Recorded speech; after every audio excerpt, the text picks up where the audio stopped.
Hey guys, as always, thanks for stopping by. Today we head to the Northwest. Folks in Oregon are fed up and they're trying to do something about it. I'm going to walk you through what's going on, and then, you guessed it, I'm going to have a question of the day for all y'all at the end.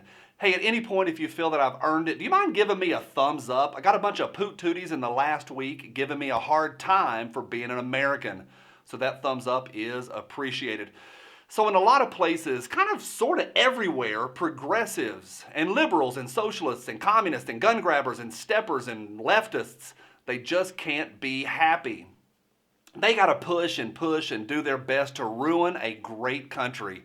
Well, some residents in Oregon, they said enough is enough, and shazam, they have created a petition for their counties to join, Idaho, leaving their state and joining Idaho. Yep, we're talking about changing map lines. The petition has passed through the early process and is now circulating in two counties, Josephine County and Douglas County. And the goal is to get enough signatures to be on the ballot for this coming November. So what's got these folks all fired up? Well, it's not too different from what's going on in many places here in these United States. The people with the microphones are ruining stuff. They don't care about rural people, and they want to tear down traditional values. And the rub comes when the few densely populated cities in a state, they can outvote the rest of the population. And you end up with nonsense laws that affect an entire state and mess up people's lives and damage the economy.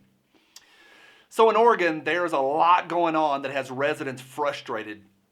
I'll put a link right down below to the press release from the folks that are pushing to leave Oregon. One of the chief petitioners, Mike McCarter, he said rural counties have become increasingly outraged by the laws coming out of the Oregon legislature that threaten our livelihoods, our industries, our wallet, our gun rights, and our values. We tried voting those legislators out, but rural Oregon is outnumbered and our voices are now being ignored. This is our last resort. Again, there's a lot going on in Oregon. One bill that got smacked down last year, but it's back in the current session again this year, is Bill LC 38. Yeah, it's bad. It's all about having to have your guns locked up literally at all times unless you're physically holding the gun. And if your gun is stolen, you are held liable for all crimes committed with that gun for the next 2 years. There's more to it. If you want to read LC 38, I'll put a link right down below.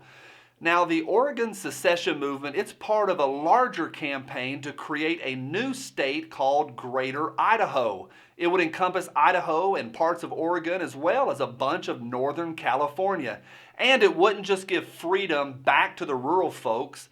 This move of rearranging would also rearrange some of the power in the United States Senate and the U.S. Congress. Yep, it would literally have national implications. And yeah, you guessed it, if you want to read more about Greater Idaho, there's a link right down below. And I'm not going to go into all of this today, but the Oregon situation, it's not unlike what's been going on in Virginia. Things got to the point this winter where the West Virginia governor said if anybody wants to leave Virginia, he would welcome them to join West Virginia. These are crazy times, y'all. My question is, what in the wide world of sports is going on where people are having to talk about leaving their nonsense blue state to try and find some freedom in other states? Are the leftists so aggressive that people need to literally leave their state? Well, it sure looks like it's time to at least have a conversation about all that. Our very way of life is being challenged. Now, I did a piece earlier this week that I'm really proud of, and I really do thank you guys and gals for all the positive feedback. It was encouraging to me. Now, what I talked about was our very way of life, some of our core beliefs being marginalized by the left, as well as the ongoing trashing of our Constitution. Now, if you missed it, it's not very long. I'll put a link to that video right up here. Now, I don't take lightly what I'm about to say. There's a lot of folks that are talking about a literal civil war over a lot of different issues. Political commentator Tommy Lahren, She's been outspoken in recent weeks, and Laren says that the fundamental issue with the coming civil war is going to be gun rights. Speaking about Governor Blackface's gun control agenda, Laren said, quote, "You start a confiscation or mandatory buyback and you'll have a civil war in this country," close quote.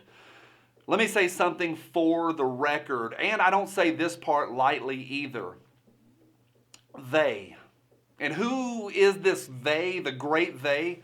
Well, it could be socialists or the Democrats or anybody that falls into the they category. They will not take our guns. Unequivocally, they will not take our guns from us ever. You can take that one to the bank. It ain't gonna happen. Write it down. Ain't gonna happen.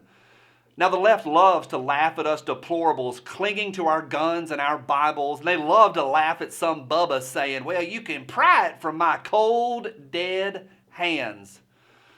Well, again, for the record, you can pry it from my cold, dead hands.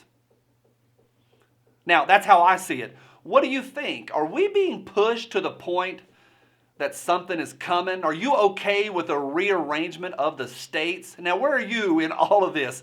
Let me know right down below and let's have a conversation. As always, thanks for stopping by. I'm Johnny. Let freedom ring. Bye.